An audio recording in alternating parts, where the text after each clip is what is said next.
साथ अंशिका और खबर कट टू कट की शुरुआत इस वक्त की अहम खबर से राजस्थान से है, जहां पर जोधपुर में एक दर्दनाक सड़क हादसे में 12 लोगों की मौत हो गई। दरअसल यहां पर 2 गाड़ियों की टक्कर हो गई थी, 4 लोग गंभीर रूप से घायल भी हुए हैं। जोधपुर से करीब 40 किलोमीटर दूर आगोलाई के पास देर रात एक भीषण सड़क हादसा हो गया। यहाँ 2 स्कॉर्पियो कार की जोरदार टक्कर में 10 लोगों की मौत हो गई, जबकि 6 लोग घायल हो गए। घायलों को एमडीएम अस्पताल में भर्ती कराया गया। आ रहे थे शादी समारोह में, तो ये बम्बोर के पास में सामने से ये गाड़ी आ रही थी स्कॉर्पियो, दोनों गाड़ियों की टक्कर हुई और टक्कर में करीबन हमारे परिवार से 6 डेथ हो गई भोजापुर के निवासियों की, और सामने वाला भी हुए 3-4 और बाकी 7 आदमी घायल है। बताया जा रहा है कि दोनों गाड़ियों में करीब 16 लोग सवार थे। टक्कर इतनी जबरदस्त थी कि टकराने के बाद दोनों गाड़ियों ने 4 से 5 बार पलटी खाई। बाद में लोगों की मदद से अंदर फंसे लोगों को गाड़ी से बाहर निकाला गया। गाड़ी में सवार एक परिवार भुजाकोर से जोलियाली गांव जा रहा था, जबकि दूसरी गाड़ी में सवार लोग जैसलमेर की तरफ जा रहे थे। Team news nation. Samajwadi party के पूर्व सांसद कमलेश वाल्मीकि की संदिग्ध परिस्थितियों में मौत हो गई। उनका शव उनके कमरे से बरामद हुआ। उत्तर प्रदेश के बुलंदशहर में समाजवादी पार्टी के पूर्व सांसद कमलेश वाल्मीकि की संदिग्ध परिस्थिति में मौत हो गई। वाल्मीकि का शव उनके घर के कमरे में पड़ा हुआ मिला। कमलेश वाल्मीकि के शव पर कई चोटों के निशान मिले। पुलिस ने शव को कब्जे में लेकर पोस्टमार्टम के लिए भिजवा दिया। कमलेश 2009 में एसपी के सांसद रह चुके। वो पहले एसपी अध्यक्ष अखिलेश के करीबी माने जाते थे। ऐसा अंदेशा जताया जा रहा है कि कमलेश की मौत जहर से हुई। हालांकि पुलिस हर एंगल से जांच कर रही है। प्रधानमंत्री नरेंद्र मोदी के शपथ ग्रहण समारोह में 8 देशों के राष्ट्राध्यक्षों के अलावा किर्गिस्तान के राष्ट्रपति और मॉरिशस के प्रधानमंत्री भी शामिल होंगे। दुनिया के सबसे बड़े लोकतांत्रिक देश के सबसे बड़े नेता की ताजपोशी का इंतजार पूरी दुनिया कर रही है। नरेंद्र मोदी 30 मई को शाम करीब 7 बजे राष्ट्रपति भवन में प्रधानमंत्री पद और गोपनीयता की शपथ लेंगे और उनके इस शपथ ग्रहण समारोह को 2014 से ज्यादा भव्य बनाने की तैयारी चल रही है।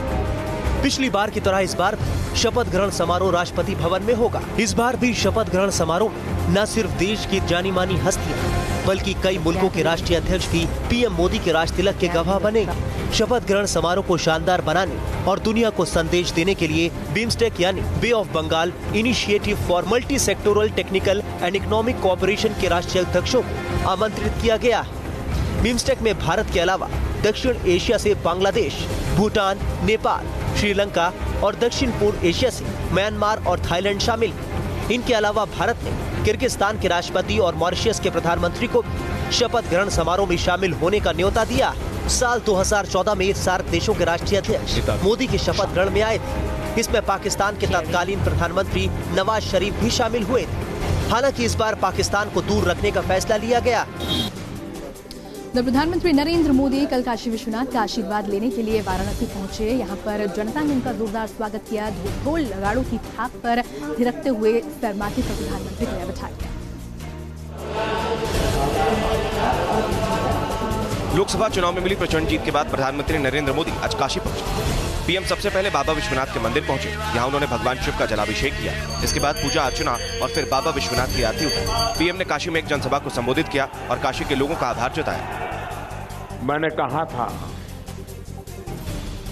यहां पर शायद नामांकन तो एक नरेंद्र मोदी का हुआ होगा, लेकिन ये चुनाव हर घर का नरेंद्र मोदी लड़ेगा, हर गली का नरेंद्र मोदी।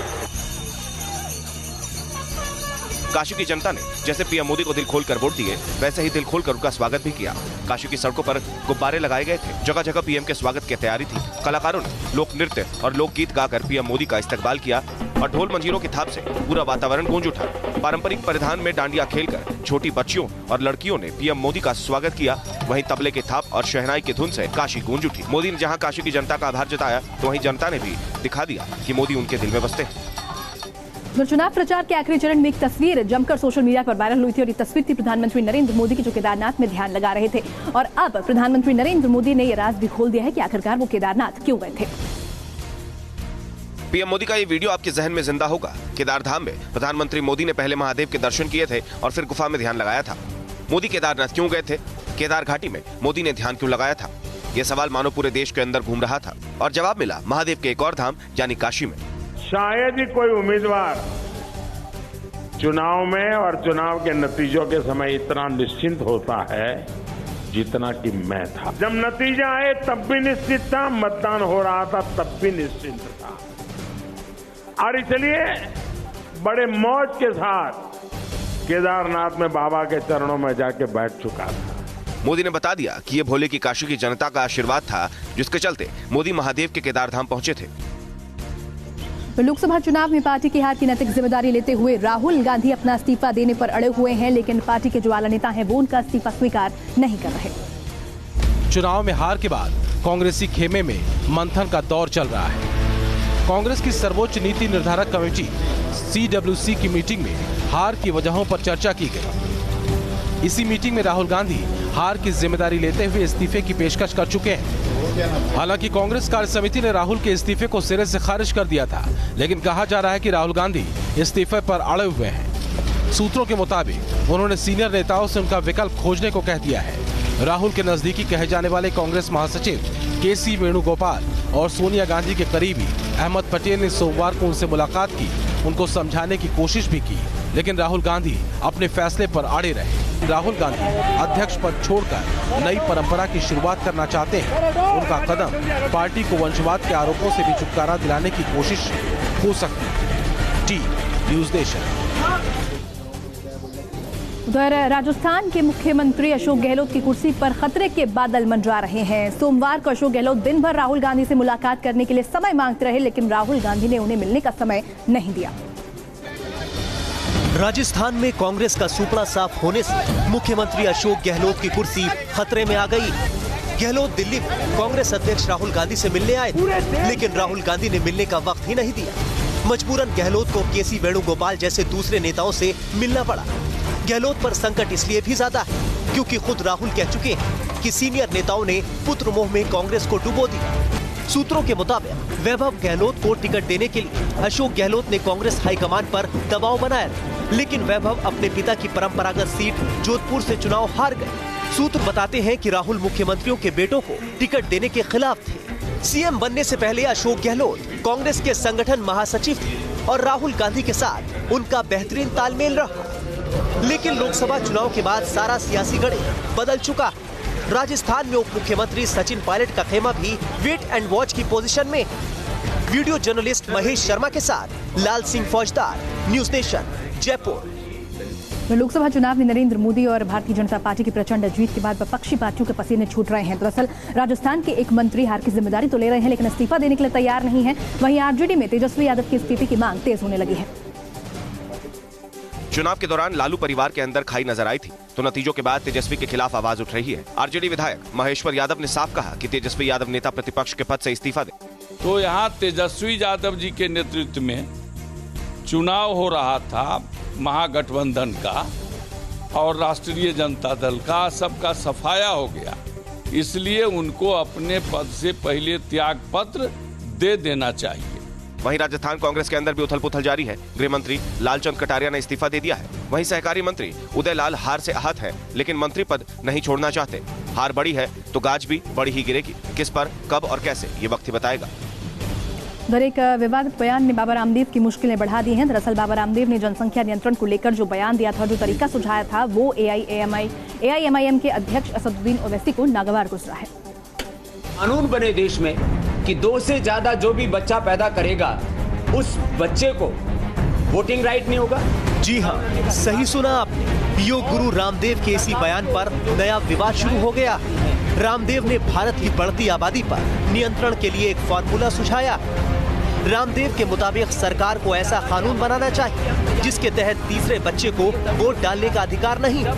कानून बने देश में कि 2 से ज्यादा जो भी बच्चा पैदा करेगा उस बच्चे को वोटिंग राइट नहीं होगा, चुनाव लड़ने का अधिकार नहीं होगा, और सरकार की ओर से जो भी सुविधाएं दी जाती हैं उससे उनको वंचित कर दिया जाए। बाबा रामदेव ने जब ये सुझाव दिया तो कई पार्टियों और नेताओं को ये बेहद नागवार गुजरा।